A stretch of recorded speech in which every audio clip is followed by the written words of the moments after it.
monster.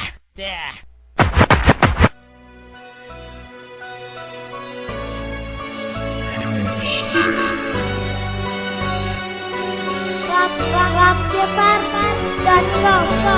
Yo, monster.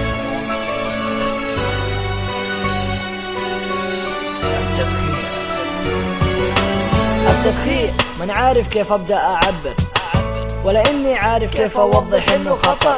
ياما ندوات ومحاضرات ما نفعت معاهم، كانها مجرد تفاهات. بحار بطيء وبشكل غريب، ما يدري انه هذا يخلي الموت له قريب. يعني الموت جايه وهو يقرب من الموت، ما يحس بالنعم اللي فيه الا لما كل شي يفوت. ما يعتب مع انه يموت قدامه الحي وكمان يكمل، ولا كأنه صار شيء يكمل، ولا كأنه يدخن ولا شيء يعنيه، لكن يحس بالندم وقت الموت قدامه يجيه. طيب من قبلها كم ما سويت كل هذه التفاهة، كم بعدت وخليت الرياح تاخذ اتجاهها، وانك وقفت وخليت حياتك تكمل مجراها. يا اخي شوف كل الضحايا وخذ العبرة منها. يا الله ساعدنا يا رب، ما نقدر انه نحارب لاجل مشكلة جاتنا في هالزمان، ضيعت ديننا وضيعتنا للدخان. يا الله ساعدنا يا رب، ما نقدر انه نحارب لاجل مشكلة جاتنا في هالزمان، ضيعت ديننا وضيعتنا للدخان. يا مدخن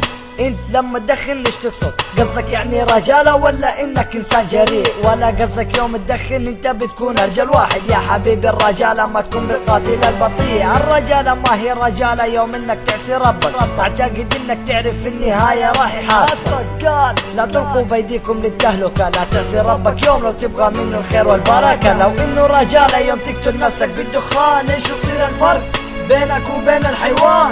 خذ سكينة واطعن نفسك، هذا يكون بالعكس اريح لك علشان تصير رجال، وهذا على قولك. بعطيك كلمة دخن بجنون، بس ابغاك تفتكر لما تموت فين حتكون غصبا عنك قدام ملك هذا الكون. ساعتها مين يقدر انه يمد لك يد العون؟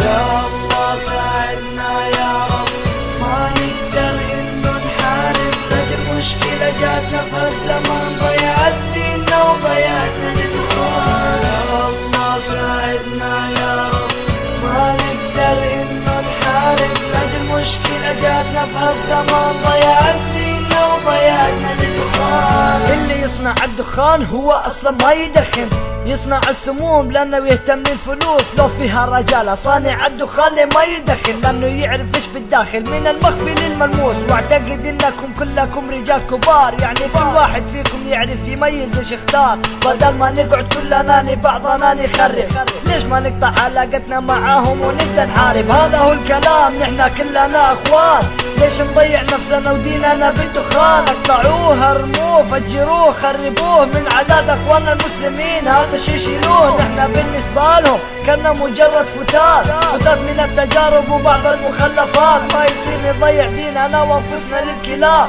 لا تنسوا في النهاية انه نحنا شعب متحاب. يا الله ساعدنا يا رب، ما نقدر انه نحارب لاجل مشكلة جاتنا في هالزمان، ضيعت ديننا وضيعتنا للدخان. يا الله ساعدنا يا رب، ما نقدر انه نحارب لاجل مشكلة جاتنا في هالزمان، ضيعت ديننا وضيعتنا للدخان.